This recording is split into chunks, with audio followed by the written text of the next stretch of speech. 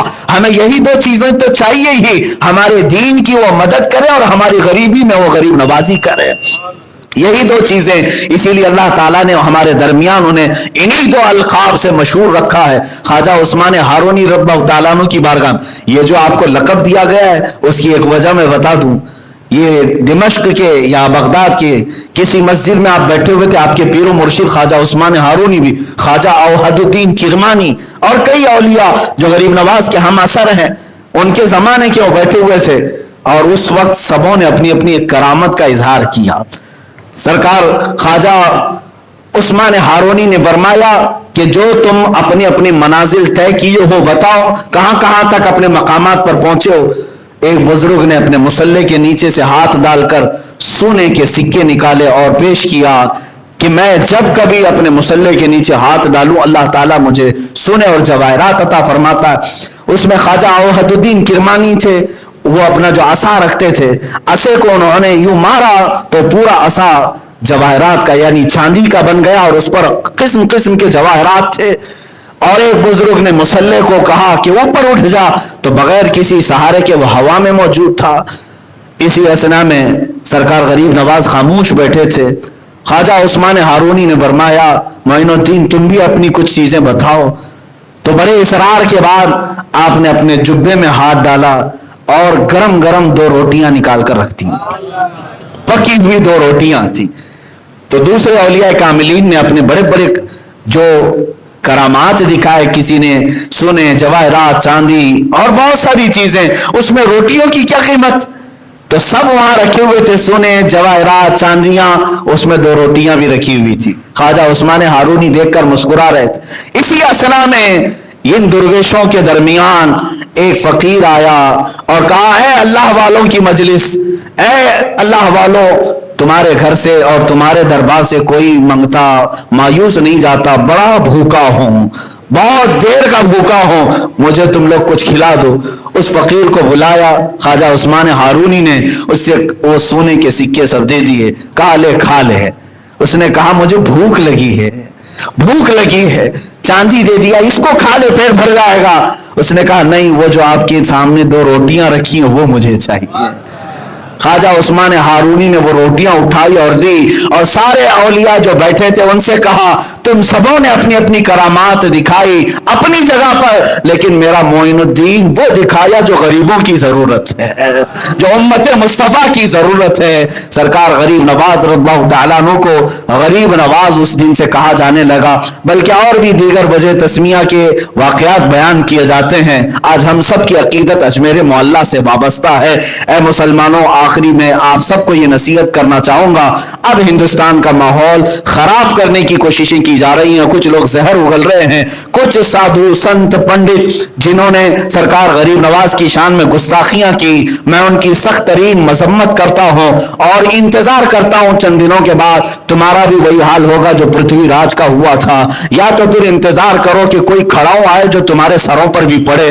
اللہ رب العزت یا تو انہیں ہدایت دے یا تو پھر ہلاک فرمائے. جو غریب نواز کی شان میں ہرزہ سرائی کرتے ہیں, اللہ رب العزت نے سچ فرمایا من عادى لي وليا فقد آذنته بالحرب, جس نے میرے ولی سے دشمنی کی میں اس کو اپنے ساتھ جنگ کا اعلان کرتا ہوں. جس کی ہمت ہے وہ اللہ سے جنگ کرے. جنہوں نے چھیڑا ہے غریب نواز کو وہ در حقیقت اللہ سے جنگ کو چھیڑ چکے ہیں.